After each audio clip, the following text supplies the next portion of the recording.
నమస్తే welcome to victory time astro numerology. ప్రముఖ జ్యోతిష సంఖ్యాశాస్త్రవేత్త రెహమాన్ గారు ప్రస్తుతం మనతో పాటు స్టూడియోలో ఉన్నారు. మీకు కెరియర్కి సంబంధించి అదేవిధంగా వృత్తి కానీ వ్యాపారం కానీ లేకపోతే సంతాన సమస్యలు కానీ వీటికి సంబంధించి ఎలాంటి డౌట్స్ సందేహాలు ఉన్నా కానీ మీరు స్క్రీన్ మీద ఉన్న నెంబర్స్కి కాల్ చేసి మీకున్న సందేహాల్ని నివృత్తి చేసుకోవచ్చు. ప్రస్తుతం వారు ఇక్కడే ఉన్నారు, వారితో మాట్లాడదాం. నమస్కారం అండి. నమస్తే అమ్మా. మీరు ఏ ఏ సంఖ్యాశాస్త్రాలని ఉపయోగిస్తారు? నేను వచ్చేటప్పటికి ఫస్ట్ ఆస్ట్రాలజీ చార్ట్ చూస్తానమ్మా. ఆస్ట్రాలజీ చార్ట్ అనేటువంటిది చాలా అద్భుతమైనటువంటి విషయాల్ని తెలియజేస్తుంది. మన యొక్క లైఫ్ ఎలా ఉండబోతుంది, మన యొక్క కెరియర్ ఎలా ఉండబోతుంది, అలా నేను చదువుకోవాలి, ఏ వ్యాపారం చేయాలి, ఏ జాబ్ వస్తుంది, సంతానం ఎలా ఉన్నది, వివాహం ఎలా ఉన్నది, ఇలా మన ఓవరాల్గా మన లైఫ్ అంతా ఎలా ఉంటుంది ఏంటి అనేటువంటి విషయాలన్నీ కూడా ఆస్ట్రాలజీ చార్ట్ తెలియజేస్తుంది. అలానే న్యూమరాలజీ వచ్చేటప్పటికి అసలు మనం ఏ డేట్ ఆఫ్ బర్త్లో పుడితే వాళ్ళ యొక్క లైఫ్ ఎలా ఉంటుంది, ఏ డేట్లో పుట్టిన వాళ్ళ లైఫ్ ఎలా ఉంటుంది, ఏ మంత్లో పుట్టిన వాళ్ళ లైఫ్ ఎలా ఉంటుంది, ఏ ఇయర్లో పుట్టినటువంటి వాళ్ళ యొక్క లైఫ్ ఎలా ఉంటుంది, అలానే దాని ప్రకారం పేరు ఎలా పెట్టుకోవాలి, ఆ పేరు యొక్క ప్రభావం మన మీద ఎంతవరకు పడుతుంది, ఆ పేరులో పాజిటివ్ నెంబర్స్ ఉన్నాయా నెగిటివ్ నెంబర్స్ ఉన్నాయా, ఇలాంటివన్నీ తెలియజేయడానికి న్యూమరాలజీ అనేటువంటిది ఉపయోగపడుతుందమ్మా. అలానే నేను వచ్చేటప్పటికి చెయ్యి చూస్తాను. చెయ్యి చాలా అద్భుతమైనటువంటి విషయాలను తెలియజేస్తుందమ్మా. ఇది సపోజ్ చాలామంది ఫారెన్ వెళ్ళాలనుకుంటుంటారు, వాళ్ళు వెళ్ళటం వీలు కాదు. అసలు వీళ్ళు ఫారెన్ వెళ్ళడానికి అవకాశం ఉందా లేదా, వెళ్తే ఏ దేశం వెళ్తే బాగా సక్సెస్ అవుతారు ఏంటి అనేటువంటి విషయాలన్నీ చెయ్యి చూసి చెప్తాను. అలానే ఫేస్ రీడింగ్, ఒకళ్ళని చూస్తే పెట్టబుద్ధి అయింది, ఒకళ్ళని చూస్తే కొట్టబుద్ధి అయింది అని ఆ ఫేస్లోనే 100 years మన యొక్క లైఫ్ కూడా దాని మీద ఆధారపడి ఉంటుంది. దాని ప్రకారం మన యొక్క లైఫ్ ఎలా ఉంటుంది ఏంటి అని చెప్పవచ్చు. అలానే సిగ్నేచర్, ఒక్కొక్క సిగ్నేచర్ని బట్టి వాళ్ళకి లీగల్ ప్రాబ్లమ్స్ ఉన్నాయా లేదా, పీరియాడికల్ ప్రాబ్లమ్స్ ఉన్నాయా లేదా ఆడవాళ్ళకైతే, ఇలా రకరకాల సమస్యలన్నీ కూడా చెప్పడానికి వీలవుతుంది సంతకాన్ని బట్టి. సో మీ సంతకం ఎలా ఉంది, దానివల్ల ఏ ఏ ప్రాబ్లమ్స్ వస్తున్నాయి, ఆ సంతకం మార్చుకోవటం వల్ల మనం ఎలా బయట చాలా జీవితంలో బాగా పైకి రావచ్చు అనేటువంటిది సిగ్నేచర్ కూడా అనాలిసిస్ చేస్తా. అలానే మ్యారేజ్ డేట్స్, పెళ్లి డేట్ బాగా ఉంటే, పెళ్లి డేట్లు కనుక బాగా ఉంటే జీవితం బాగా ఉంటుంది. పెళ్లి డేట్ కనుక బాగా లేకపోతే జీవితం అంతా అసలు మనిషి జీవితం అసలు స్టార్ట్ అవడమే మ్యారేజ్ నుంచి బిగిన్ అవుతుందండి. అప్పుడు దాకా ఎలా అయినా బతికిపోతాడు మనిషి, ఏ విధంగానే ఎలా అయినా బతికిపోతాడు. పెళ్లి నుంచే అన్ని ప్రాబ్లమ్స్ బిగిన్ అవ్వడమా లేదా సుఖంగా ఉండటమా అనేది ఆధారపడి ఉంటుంది. Marriage date is the second date of birth. So పెళ్లి డేట్ ఎలా ఉంది, ఆ పెళ్లి డేట్ని బట్టి వీళ్ళ జీవితం ఎలా ఉంటుంది ఏంటి అనేటువంటివన్నీ కూడా వస్తున్నాయి. అందువల్ల నేను ఇక్కడ astrology, numerology, palmistry, graphology, face reading, signature analysis, అలానే మ్యారేజ్ డేట్స్ ఇవన్నీ చూసి మంచి పర్ఫెక్ట్ రిజల్ట్స్ ఇవ్వడం జరుగుతుందండి. ఎన్నో సంవత్సరాలుగా ఇలా వీటి మీద ఎంతోమందికి గైడెన్స్ ఇచ్చి వాళ్ళ యొక్క జీవితానికి సంబంధించినటువంటి ఎలా చేసుకుంటే బాగుండేది అనేటువంటి అన్నీ తెలియజేయడం జరుగుతుంది. నమస్తే. అండ్ రుక్మిణి గారు కూడా వారి గురించి తెలుసుకోవాలనుకుంటున్నారు. వీరు 4వ తారీఖు 3వ నెల 2016లో జన్మించారు. ఒక అద్భుతమైన ప్రశ్న అమ్మ. 4వ తారీఖు, 4 అంటే రాహువు, పాము, వివాహ వ్యాపార సంతాన సమస్యలు ఏర్పడుతూ ఉంటాయి. 4వ తారీఖు పుట్టినటువంటి పిల్లలు ఎవరైనా 4 కానీ అలా 13 కానీ 1 + 3 4 కానీ 22 2 + 2 4 కానీ అలానే 31 3 + 1 4లో పుట్టినటువంటి పిల్లలు కొంచెం జాగ్రత్తలు తీసుకుంటే బాగా ఉంటుందండి. వీళ్ళు జీవితంలో 4వ తారీఖు పిల్లలు పుడితే తల్లిదండ్రులకు విపరీతంగా కలిసి వస్తుంది.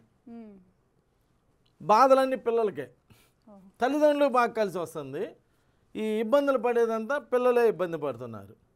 ఇప్పుడు ఈ అమ్మాయికి వచ్చేటప్పటికి రుక్మిణి అని పేరు పెట్టారమ్మా. రుక్మిణిలో 13వ నంబర్ ఉంది. ఎవరి పేరులో కూడా 12, 13, 16, 18, 28, 29, 36 ఈ 7 నంబర్లు ఉండకూడదమ్మా. ఆ 7 నంబర్లు లేకపోతే ఇంక మీరు ఆడింది ఆట పాడిందే పాట. ఎక్కడో చోట ఆ నంబర్ టచ్ అయ్యిద్ది. ఆ టచ్ అయిందంటే ప్రాబ్లమ్స్ ఫేస్ చేయాలి. ఇక్కడ ఈ అమ్మాయి పేరులో రుక్మిణిలో 13వ నెంబర్ వచ్చింది. ఈ 13వ నెంబర్ వలన ఏంటంటే people are afraid to form names in this number. ఈ నంబర్ అంటే జనం భయపడిపోతారంట. For example on 13th May 1969 thousands of people died in the right shook in Malaysia. USA did not dare to send Apollo 13 after Apollo 12. అమెరికాలో ఇళ్ల నంబర్లు ఉంటాయి కదమ్మా, 1, 2, 3, 12, 12A 14 ఉంటుందంట. కొన్ని లిఫ్ట్లో కూడా 13 ఉండదు.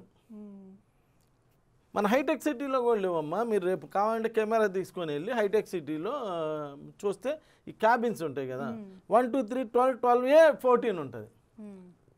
ఎందుకంటే అదొక అంత డేంజరస్ నంబర్. అంత డేంజరస్ నంబర్ మన పేరులో ఉంటే మరి డేంజరే కదా.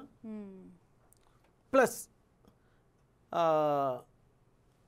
సిజరీన్లో మామూలు నార్మల్ డెలివరీ 13 ఎవరన్నా అయ్యారనుకోమ్మా, ఓకే, ఇక దానికి మనం ఏం చేయలేం. అది 13 అంటే భగవంతుడి యొక్క నిర్ణయం. ఒకవేళ ఇప్పుడు డాక్టర్లే ఇక ఈ వీక్లో సిజరీన్ చేస్తాం, ఈ వీక్లో సిజరీన్ చేస్తాం అని చెప్తారు.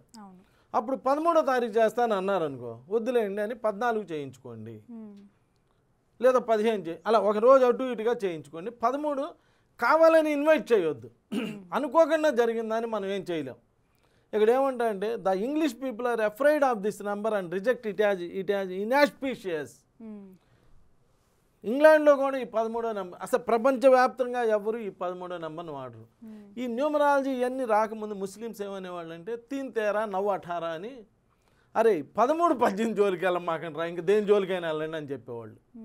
మరి వాళ్ళు ఎంత ఆలోచించి అలా చెప్పారు అంటే జరుగుతున్న ఇన్సిడెంట్స్ ఉంటాయి కదమ్మా, అవన్నీ 13వ తారీఖే జరుగుతున్నాయి అనుకో అందరికీ. ఇప్పుడు మనకు తెలిసిన వాళ్ళు ఎవరికైనా యాక్సిడెంట్ అయింది 13వ తారీఖు, మళ్ళీ ఇంకో చోట ఎక్కడైనా 13వ తారీఖు అయింది. అలా ఇన్సిడెంట్స్ కంటిన్యూస్గా అలా జరుగుతున్నప్పుడు ఎవరికైనా ఏం చేసింది, ఆ 13 అంటే ఒక భయం ఏర్పడిపోతుంది. అందుకని ఆ 13వ నంబర్ అనేటువంటిది అవాయిడ్ చేయండి అని చెప్తున్నారు. ఇక్కడ రుక్మిణి అనేటువంటి పేరులో కూడా 13వ నంబర్ ఉన్నది. ఈ 13వ నంబర్ ఏం చేస్తుందంటే చాలా డిస్టర్బ్ చేస్తూ ఉంటుంది. మరి ఆల్రెడీ రుక్మిణి అని పేరు పెట్టేసామండి, ఇప్పుడు మీ దగ్గరికి వస్తాం వల్ల ఆ అమ్మాయికి ఉపయోగం ఏంటి, ఆల్రెడీ 13వ నంబర్ ఉంది కదా, మరి ఏంటి ఉపయోగం అని నువ్వు అడగాలి నన్ను ఇప్పుడు, అంతే కదా. ఇప్పుడు నేను చేసే పని ఏంటంటే ఇక్కడ ఆ 13వ నెంబర్ ఉన్నది కాబట్టి రుక్మిణి అనేటువంటి పేర్లు ఏం చేస్తా అంటే ఇంకొక కే కలిపితే, ఒక అక్షరం కలిపితే, కే అంటే 2, 13లో 2 అంటే ఎంత అయింది, 15 అయింది.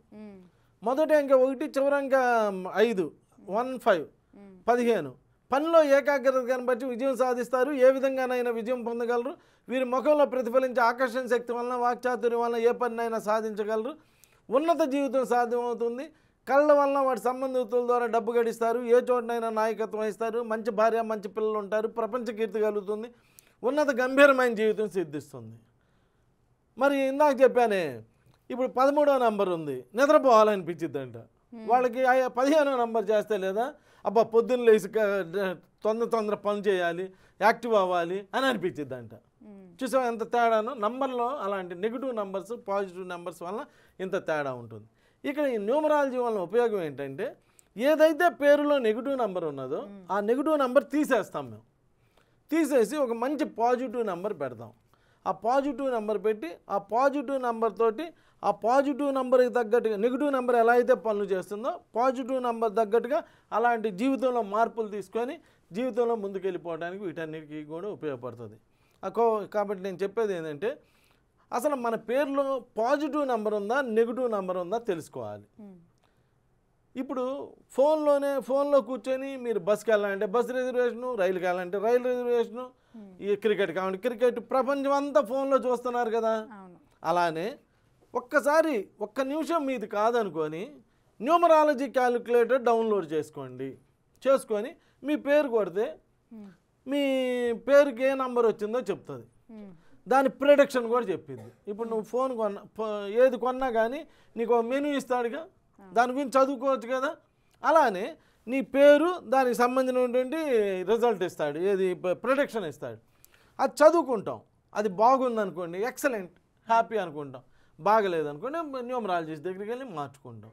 ఆ విధమైనటువంటి జాగ్రత్తలు తీసుకుంటే చాలా చక్కగా బాగా ఉంటుంది. నమస్కారం.